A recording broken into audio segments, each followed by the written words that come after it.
La palabra la cedo ahora al señor Eduardo Vega Luna. Como sabemos, él ha sido defensor del pueblo, es un abogado y se desempeña actualmente como autoridad y profesor en la Facultad de Derecho de la Universidad Ruiz de Montoya.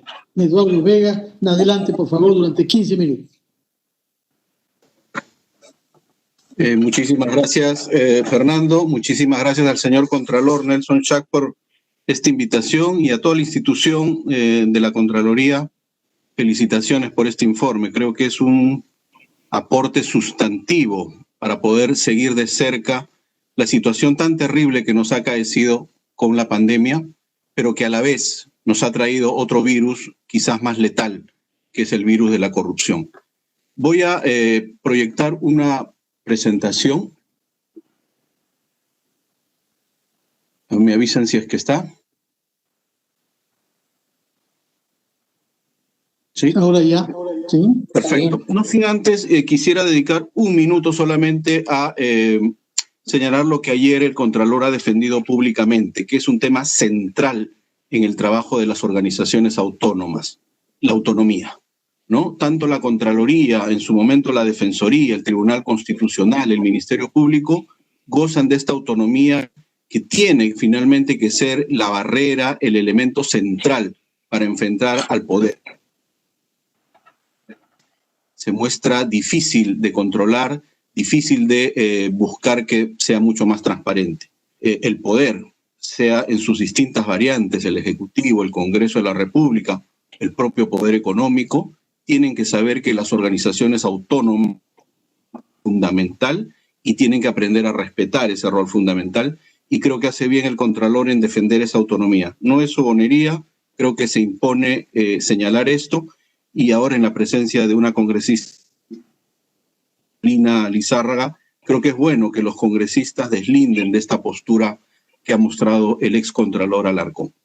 Lo segundo, creo que no debemos olvidar el antecedente. En enero de este año, en el Perú nos debatíamos en los alcances que había tenido la corrupción en el Perú antes de la pandemia. Y yo muestro esta lámina muy rápidamente para ser muy esquemático. Estaba en la política, estaba en la gestión pública, estaba en la justicia con los cuellos blancos, estaba en las empresas con el tema lavajato, estaba en las regiones y municipios.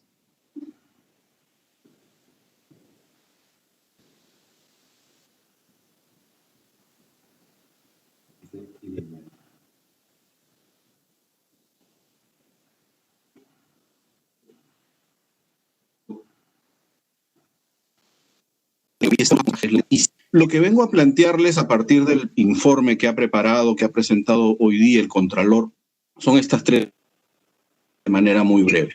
Uno, primero, que las redes de corrupción siguen actuando a vista y paciencia de nosotros, de los funcionarios, de la sociedad civil, y que lamentablemente estas redes de corrupción están muy instaladas del sector público y con conexiones muy claras en el sector privado, en los proveedores del Estado.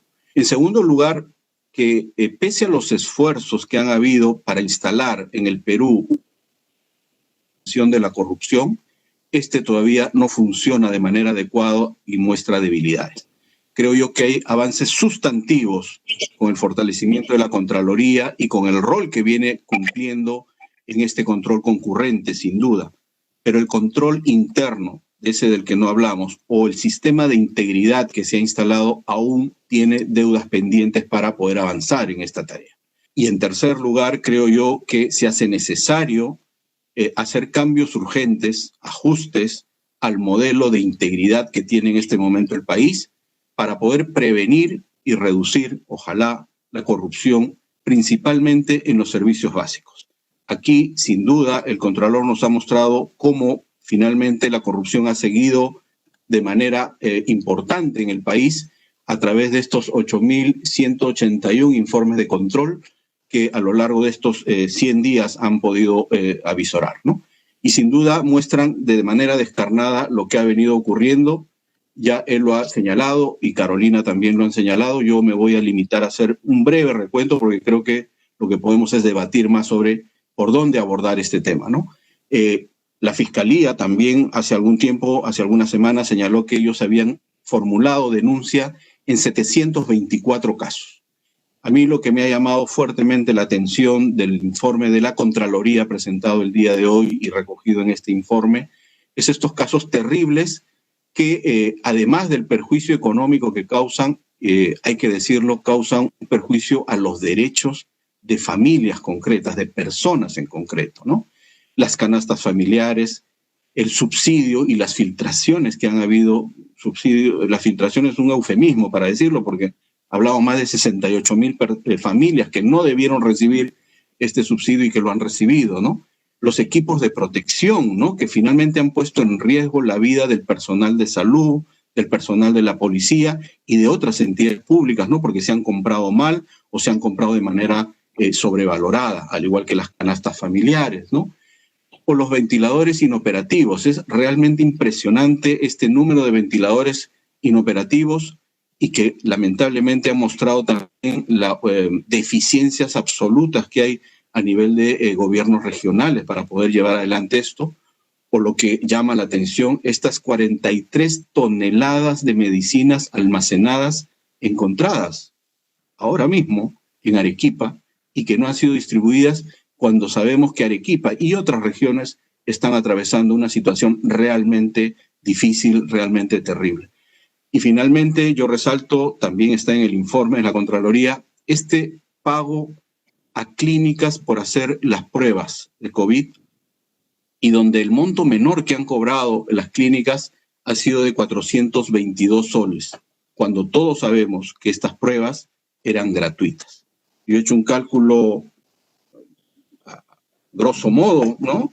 Han sido 19,746 pruebas que han hecho las clínicas a este monto de 422,000, nos arroja un monto de 8,330,812 soles.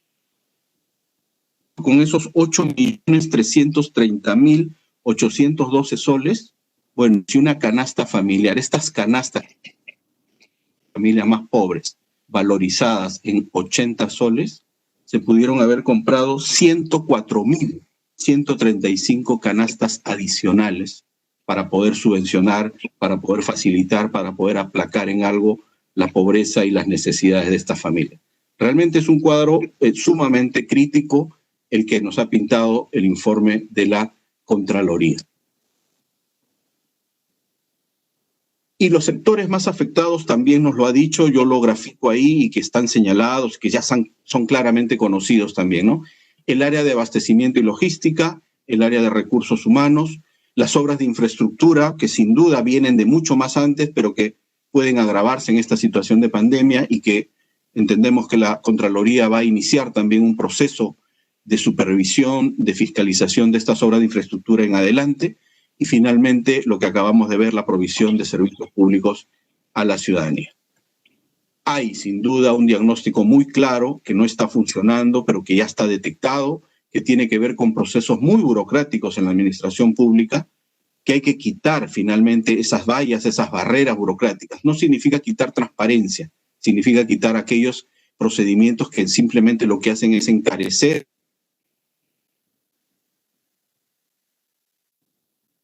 inacabada, que no ha terminado, claras y capaces.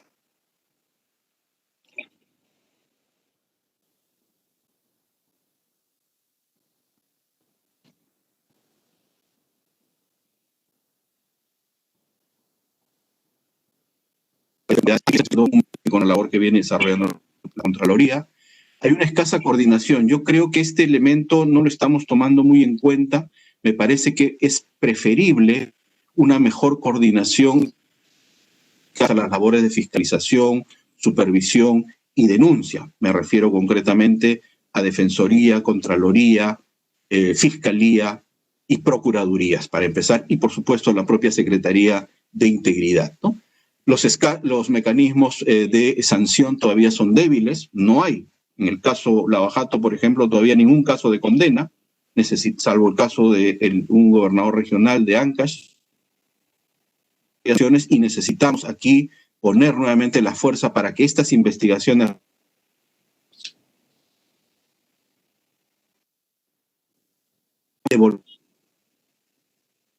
que ha quedado en stand-by por ya varios meses, ¿no?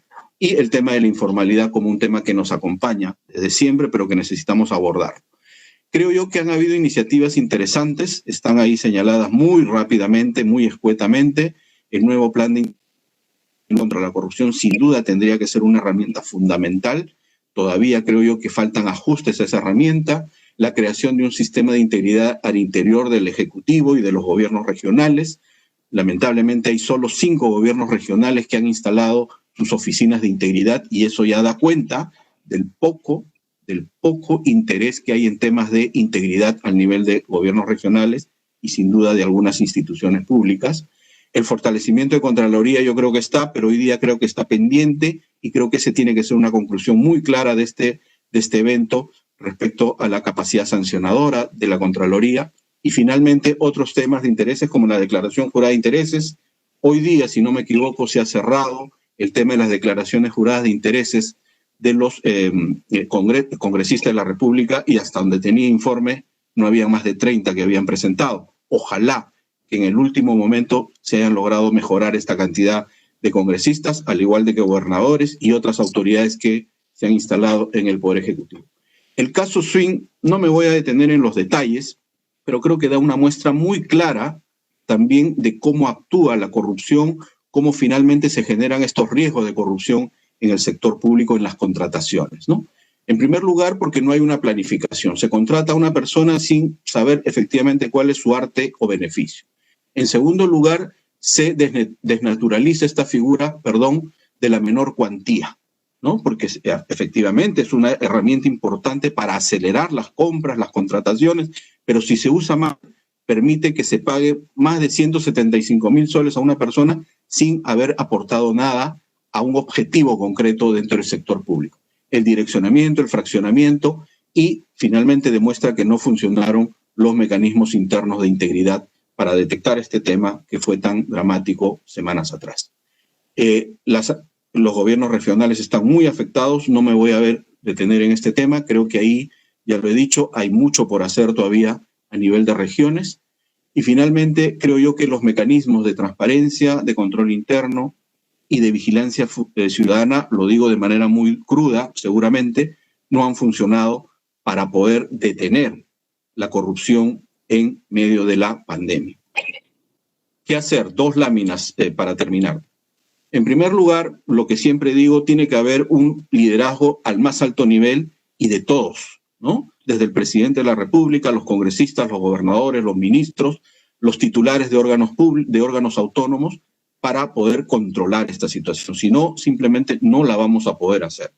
Y tiene que haber, sin duda, un cambio radical en la actuación. Creo que el informe que nos muestra hoy día la Contraloría va en ese camino de mostrarnos un cambio distinto en la manera de entender lo que es el control concurrente y lo que es estar ahí frente al funcionario que no cumple con sus tareas.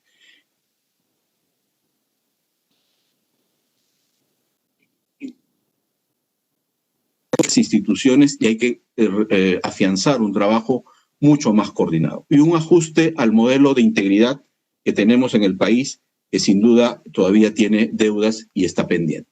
Y ese ajuste va a tener que venir, creo que en estas líneas que ya tanto el Contralor como la congresista Lizárraga han ido mencionando, ¿no? Primero, una transparencia que en épocas del COVID va a tener que priorizar el tema virtual, el tema de los datos abiertos. Creo que hay ya propuestas interesantes en ese camino para avanzar. El tema de la denuncia sin duda va a ser fundamental. Hoy mismo no sabemos cuántas personas han denunciado en base a la ley que existe de protección al denunciante. Yo por lo menos he buscado información y no la tengo. Y creo que esa es una herramienta central en este proceso. Los mecanismos de control y de sanción van a tener que ajustarse y afianzarse y, por supuesto, regularse este tema de la capacidad sancionadora de la Contraloría y la coordinación con entidades y la vigilancia ciudadana. No me detengo ahí, que es lo que ha expuesto el Contralor, y termino en esto. Las empresas también tienen una tarea importante en este campo. Creo que ellos tienen que entender que la denuncia para no caer en caso de corrupción es fundamental. El compliance, que ahora está regulado en una norma para evitar la responsabilidad penal de las empresas es un elemento central que ellos van a tener que aplicar, que sé que lo están haciendo, pero que necesitamos que nos digan cómo lo están haciendo. Tienen que participar también junto con la ciudadanía en estas veedurías ciudadanas, sin duda que es un elemento central. Y finalmente creo yo que también las empresas y la ciudadanía tienen que aportar sus opiniones, su mirada en esta nueva ley de contrataciones que entiendo se está debatiendo en el seno del Ministerio de Economía y Finanzas, pero que es necesario abrir el debate para tener una ley mucho más clara, mucho más transparente y menos engorrosa de la que tenemos en la actualidad. Muchas gracias. Desde su experiencia, ¿qué reformas son prioritarias para lograr una respuesta correcta ante los problemas que nos ha dejado la pandemia? ¿Cómo podemos concretizar acciones hacia un trabajo enfocado en la integridad pública?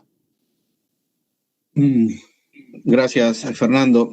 Yo creo que hay dos niveles de respuesta a esa pregunta, ¿no? Un primer nivel tiene que ver, yo diría, con el nivel más político, creo, y Carolina lo ha señalado, el Contralor también. Hay un nivel de las reformas políticas y las reformas de justicia no se pueden detener, tienen que continuar. Creo que ahí había una agenda clara de cómo encarar esos temas y que repercuten en la calidad del funcionario público y del servicio público en general. Creo que ese nivel político hay que mantenerlo, hay que decirlo, es muy importante avanzar en ese terreno.